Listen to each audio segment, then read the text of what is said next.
حضرت علی فرمانے لگے میری 5 باتیں یاد کر لو، اور فرمانے لگے اونٹوں پر بیٹھ کر تلاش کرنے نکلو گے تو یہ باتیں تمہیں ملیں گی کہیں بھی نہیں، لے لو ہم سے حاصل کر لو، یہ فیض ہے۔ فرمایا ڈھونڈنے نکلو گے نا، ڈھونڈنے تو تمہیں یہ ملیں گی۔ حضرت علی باتیں بیان کرتے ہیں، فرماتے ہیں پہلی بات یہ یاد رکھنا، بندے کو امید صرف اپنے رب سے رکھنی چاہیے۔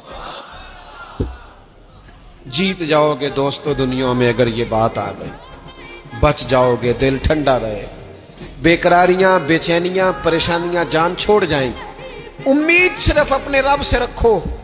حضرت مولا علی شیر خدا رضی اللہ تعالیٰ عنہ دوسری بات بیان کرتے ہیں، فرماتے ہیں اپنے گناہوں سے ڈرا کرو۔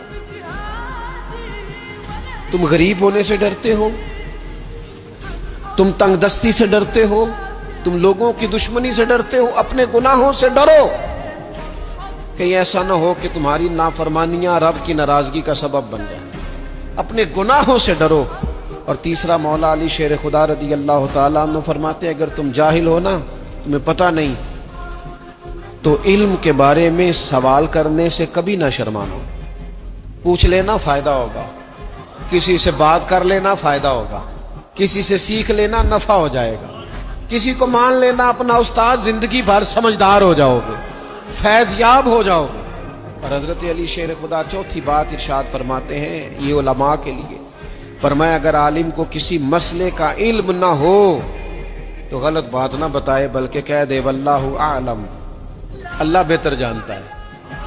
یہ بات یاد رکھیں، جس بات کا پتہ نہ ہو، جس کی خبر نہ ہو، جس پر عبور نہ ہو، اس بات کو آگے بیان نہ کیا جائے اور کبھی بھی غلط بات نہ بتائی جائے۔ یہ حضرت علی شیر خدا ہمیں سبق دیتے ہیں۔ اور 5ویں بات حضرت علی شیر خدا ارشاد فرماتے ہیں یاد رکھنا، ایمان میں صبر کی وہی حیثیت ہے جو جسم میں سر کی حیثیت ہے۔ اپنی زندگی صبر کے ساتھ گزارنا، زندگی میں کبھی بے صبرے نہ ہونا، حوصلہ نہ چھوڑ جانا۔